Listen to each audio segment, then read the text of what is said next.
Hi sir, welcome to my show. First of all congratulations, పెద్ద hit కొట్టారు. నాకు ఈ మధ్య కాలంలో విపరీతంగా నచ్చిన cinema. Okay sir. And first of all సినిమాలోకి వెళ్ళే ముందు ఒక చిన్న జనరల్ క్వశ్చన్. అసలు చాలామంది ప్రపంచంలో ఓవర్ ఫ్యాట్తో బాధపడుతున్నారు.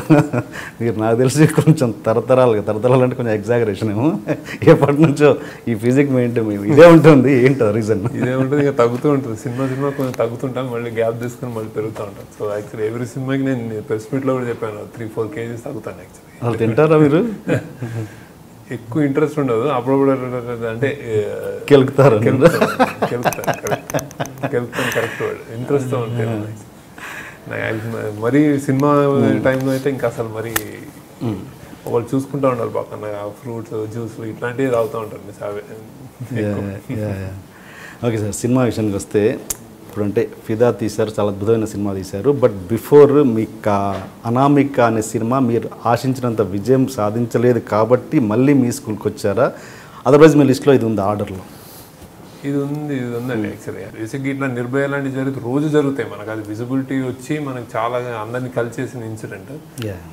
మనం ఏం చేస్తాము, నువ్వేం చేస్తావు, నేనేం చేస్తాను, ప్రతి కాలేజ్కి చాలా కాలేజ్కి వెళ్ళి అబ్బాయిలు, ఎస్పెషల్లీ అబ్బాయిలు రియాక్ట్ అవ్వాలని ఆస్కింగ్ దెమ్. అంటే మీరు ఏం చేస్తారు, ఇది ఇట్లాంటి జరిగితే ప్రతి ఒక్కడు ఒక ఏదో బ్లాక్ డ్రెస్ వేసుకుంటాడో, లేకపోతే సైలెంట్గా ఉంటాడో, లేకపోతే ఒక చిన్న ధర్నా చేస్తాడో, ఏదో ఇలా కాకుండా మీరు మీ ఇంట్లో ఇది కాదు ట్రిబ్యూట్, సరే తర్వాత మళ్ళీ సాయంత్రం మర్చిపోయి మళ్ళీ ఫస్ట్ షోకి వెళ్తారు, ఇట్లా అది కాదు. మీ ఇంట్లో మీ అమ్మ కానీ, మీ చెల్లెలు కానీ, మీ వదినలు కానీ, మీ వైఫ్ కానీ, లేకపోతే మీ క్లాస్లో మీ అమ్మాయి కానీ వాళ్ళు ఎవరైనా ఏడిపిస్తుంటే నువ్వు ఏడిపించడం మానతావా? నువ్వు వాళ్ళు ఏడిపిస్తే ఆపు. లేకపోతే మీ చెల్లెలకి చదువుకోకుండా చదువు ఆపిచ్చేసి నిన్ను అమెరికా పంపిస్తానంటే, మీరు పెళ్లి చేస్తానంటే ఆమెకి ఇష్టం లేకపోతే సపోర్ట్ చేయి, లేకపోతే మీ మదర్కి ఏమైనా హెల్ప్ చేయి. వాళ్ళందరూ అమ్మాయిలే కదా. సో నీ చుట్టూ ఉన్న అమ్మాయిలని నువ్వు ఏమైనా చేస్తే అది నిర్భయ ట్రిబ్యూట్ అన్నట్టు చెప్పు అని సింపుల్గా, చాలా సింపుల్గా మైండ్ సెట్ మార్చాలని నా ఉద్దేశం. బేసిక్ అంటే బేసిక్గా రెస్పెక్ట్ ఇవ్వడం మీ ఇంట్లో మొదలవ్వాలి, మీ చుట్టూ పరిసరాలు మొదలవ్వాలి. అదే నిజంగా అంటే గ్రౌండ్ లెవెల్ నుంచి స్టార్ట్ చేయాలని అది ఒక క్యాంపెయిన్ చేశాను బాగా, చాలా కాలేజెస్కి వెళ్ళి. అప్పుడు నేనేం చేస్తానంటే అది డైరెక్టర్ నేనేం తీసాను సినిమాలో అంటే, ఆ టైంలో నాకేం ఏదైనా తీద్దాం అనుకున్న దాంట్లో అప్పుడు రీమేక్ ఇది వచ్చి కరెక్ట్గా అన్నీ సెట్ అయి ఉన్నాయి, ఇది తీస్తే బాగుండంటే నేను అప్పుడు ఇమ్మీడియట్గా నాకు అది limited audience, limited auditorium, thriller, మళ్ళీ అందులో రీమేక్, ఇవన్నీ నా మీద అది అంటే దానికి అంత ఎక్స్పెక్టేషన్స్ లేవు ఆ సినిమా మీద నాకు. అంటే భయంకరంగా ఇదేదో చేసేస్తుందని. కానీ నేను ఆల్మోస్ట్ ఆ క్యారీ ఓవర్ అయ్యి ఆ నిర్భయ ఇన్సిడెంట్ తోటి ఇన్స్పైర్ అయ్యి తీసాను అనమాట. అంటే నా బాధ్యతగా, కేవలం బాధ్యతగా, ఆల్మోస్ట్ బాధ్యతగానే తీశాను. అంటే చాలా వాళ్ళు నన్ను కావాలనుకున్నారు, Bombay company. So individual producer అయితే కూడా నేను చెప్పేవాడిని బేసిక్, బాబు ఇది ఇంతలో తీయాలి లేకపోతే ఇది అని. బాంబే ప్రొడ్యూసర్ వాళ్ళు బాగా స్టేబుల్ మల్టీనేషనల్ కంపెనీ, వాళ్ళు చేసి వాళ్ళకి అంత పెద్ద and bilingual, Tamil Telugu. So workout డబ్బులు వచ్చేస్తే వాళ్ళకి అన్నట్టు తీశాను అనమాట. కానీ నాకు అంత ఎక్స్పెక్టేషన్స్ అంత లేవు, మామూలుగా తీశాను. కానీ అసలు మరీ దారుణమైన రిజల్ట్ ఏంటంటే అది నా నుంచి అసలు అలాంటివి అసలు అవుట్ రైట్ రిజెక్ట్ చేస్తున్నారు. అసలు నా కథే కావాలి బేసిక్గా. సో అది నాకు రియలైజేషన్. ఈ కథ ముందు నుంచి ఫిదా లవ్ స్టోరీ లాగా ఒకటి తీద్దాం అమెరికాలో. నేను బాగా, నాకు చాలా ఇష్టమైన, అంటే నేను చాలా వాల్యూ చేసే ప్లేస్ అమెరికా. నేను ఉన్నాను అక్కడ. నా సగం నా ఫిల్మ్ కెరియర్ కానీ నా పర్సనాలిటీ కానీ షేప్ చేసింది అన్న. ఎప్పుడొకప్పుడు అమెరికాలో కరెక్ట్ సినిమా తీద్దామని ఉంది అన్నమాట. సో అలా దాంతో అది జరిగింది. అండ్ అనామిక రిజల్ట్ మీద కావచ్చు, ఆ సినిమా పరంగా కావచ్చు, మీరు నేర్చుకున్న లెసన్ ఏంటి? ఏమన్నా ఉందా అసలు, లేదా జస్ట్ ఇట్స్ లెసన్ ఏం లేదని యాక్చువల్లీ. ఇంకా అంటే నేను కమర్షియల్ ఫార్మాట్ నాది. నా సినిమాలు చిన్న సినిమాలు లేకపోతే లిమిటెడ్ ఆడిటోరియం నమ్మను. నేను చాలా కమర్షియలీ చాలా పెద్ద సినిమా నా యాక్చువల్. అంటే నేను పెట్టే బడ్జెట్స్కి నాకు కన్సిస్టెంట్గా అన్ని సినిమాలు దే మేడ్ మనీ. సో నేను ఫస్ట్ నేర్చుకున్న లెసన్ డాలర్ డ్రీమ్స్. బేసిక్గా ఆ డాలర్ డ్రీమ్స్ చిన్నగా చేసి నేషనల్ అవార్డు వచ్చిన తర్వాత నేను అప్పుడే అమెరికా నుంచి వచ్చాను. తిరిగి వెళ్ళి ఇక్కడ నుంచి ప్రింట్లు తీసుకెళ్ళి ఒక ప్రింట్, అప్పుడు అన్ని ఇక్కడలా కాదు, ఆ ప్రింట్ తీసుకెళ్ళి అమెరికా తీసుకెళ్ళి ఒక వీకెండ్ వేస్తే నాకు చాలా క్లోజ్ అయ్యి నా చుట్టూ పరిసరాలు నేను చదువుకున్న నా ఫ్రెండ్సే ఆ రోజు నేను వాళ్ళని ఫ్రీగా సినిమా చూపిస్తానా రాలే డాలర్ డ్రీమ్స్ అనమాట. అప్పుడు నేను ఎప్పుడైనా నేను సినిమా తీస్తే ఎప్పుడు వీళ్ళు టికెట్లు అడగాలి తప్ప నేను చూడమని అడగాలని అనుకున్నాను ఇది. దాని రిజల్టే ఆనంద్. అలా కన్సిస్టెంట్గా అలానే తీస్తున్నాను నేను. నా అన్ని commercially every film viable. Leader కూడా నేను అది అసలు అంటే ట్రెమర్స్ సృష్టిస్తుంది అనుకున్నది చేయలేదని, కానీ commercially it made its money. So నేను ఎప్పుడు అంటే నా only Anamika was like that. But it's their producers వాళ్ళు బాగా డబ్బులు ఉన్న వాళ్ళు, పబ్లిసిటీ లేదు ఏం లేదు, అది వాళ్ళ ఇష్టం అండి, మల్టీనేషనల్ కంపెనీ. సో బట్ నేను లెసన్ అప్పుడు నేర్చుకున్నాను బేసిక్లీ. అండ్ నేను ఏది తీసినా నాకు ఒక అంటే ఈ బడ్జెట్లో ఇంత తీసి ఇలా చేస్తుందని నాకు క్లియర్ కట్ ఐడియా ఉంటుంది. ఫిదా కూడా నేను ముందే ప్రెస్ మీట్ రోజే చెప్పాను యాక్చువల్లీ, అంటే రిలీజ్ అవ్వకముందే చెప్పాను ఇది యాక్చువల్లీ నేను వర్డ్ యూజ్ చేసి దుమ్ము దులుపుతుంది అన్నాను. ఈ వర్డ్ అంటే ఎవరు అన్నారు ఇది చాలా ఎక్కువ కాన్ఫిడెంట్గా ఉన్నారు అంటే అలానే ఉంది సినిమా అన్నాను. అంటే నేను 3 సార్లు చూసుకున్నాను రీ రికార్డింగ్ అప్పుడు. ఎప్పుడు చూసినా నేను ఇలాంటి సినిమా ఎవరు ఇంకా మనం చూడలేదని నాకు అర్థమైంది.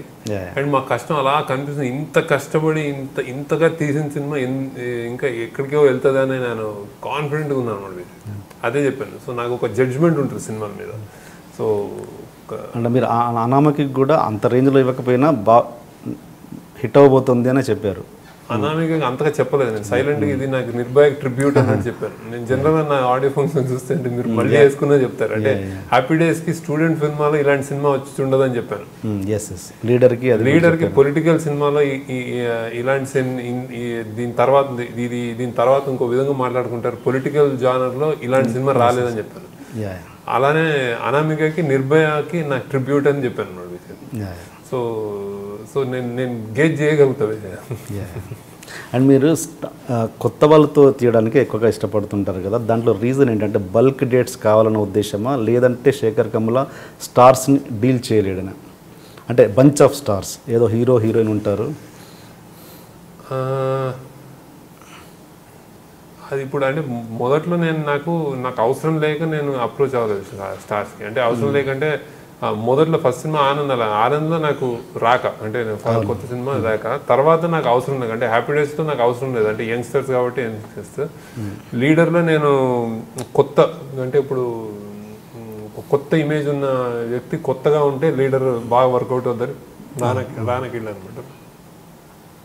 మెల్లమెల్లగా అంటే నాకేం అర్థం అవుతుందంటే మీరు అన్నది అవన్నీ కరెక్ట్ అయి ఉండొచ్చు. అంటే నాకు కావాల్సినవి కొన్ని వాళ్ళకి పట్టకపోవచ్చు.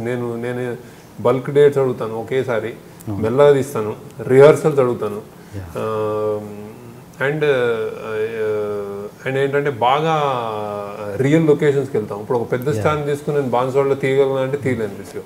సో ఇలాంటివన్నీ నేను వెనక్కి తిరిగి చూసుకుంటే ఇవన్నీ స్టార్ వల్ల అవుతాయా అంటే కాకపోవచ్చేమో బేసిక్గా.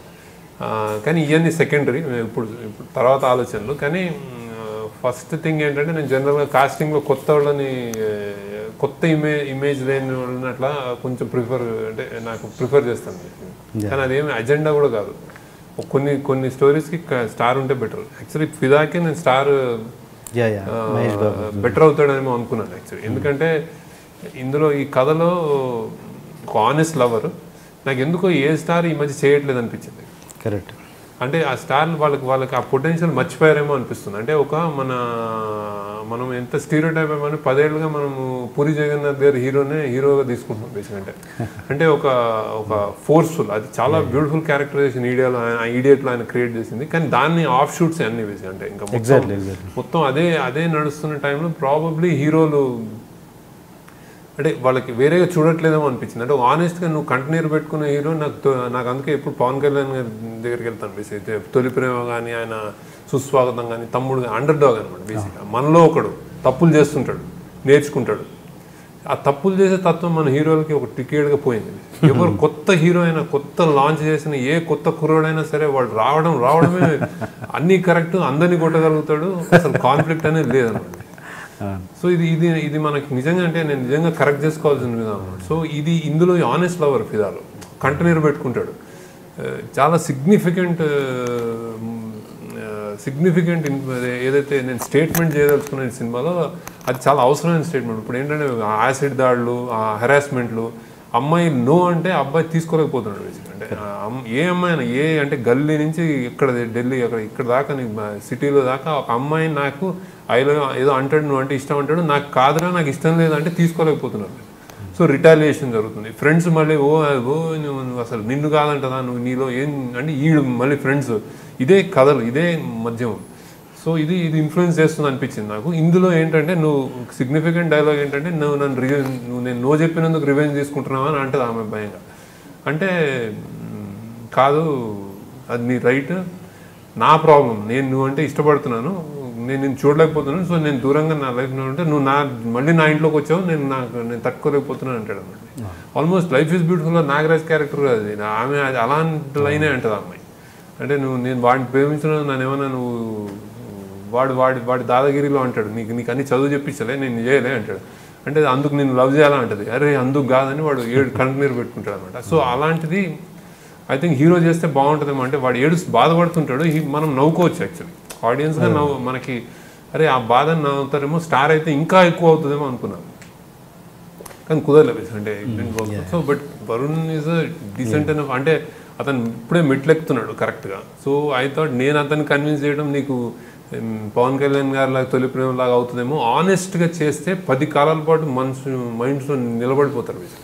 అమ్మాయిలకి అతని కళ్ళలో అంటే ఇవన్నీ ఇప్పుడు మనవి వచ్చేవన్నీ ఏంటంటే ఒక చిన్న ఎడ్రిలిన్ రన్ లాంటిది అనమాట. టప్ అని ఒక ఆనందం ఇస్తాయి.